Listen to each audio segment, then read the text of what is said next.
Brother का नाम उबैद है और ये गवाही दे रहे हैं कि इनके गले में काफ़ी दर्द थी, तो इन्होंने पास्टर एंडरसन से दुआ करवाई और इनका ईमान था कि खुदावंद इनको शिफा देंगे।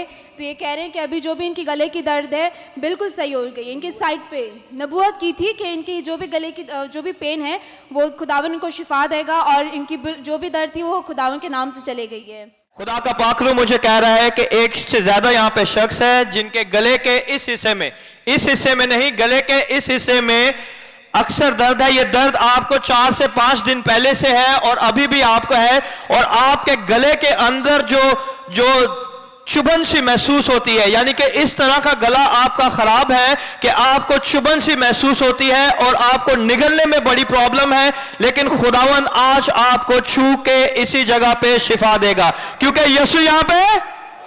और आए हम अपनी आंखों को बंद करेंगे, चंद लम्हा के लिए छोटी सी दुआ करेंगे, उसके बाद मैं अनाउंसमेंट करूंगा।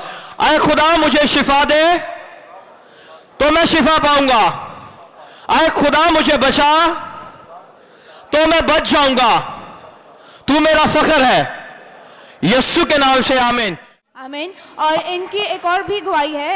ये कह रहे हैं कि इनकी जो बेटी है जिसका नाम जेनिका है, वो उनको रात को सोते हुए काफ़ी डर लगता था, वो डरती थी जब रात को सोती थी।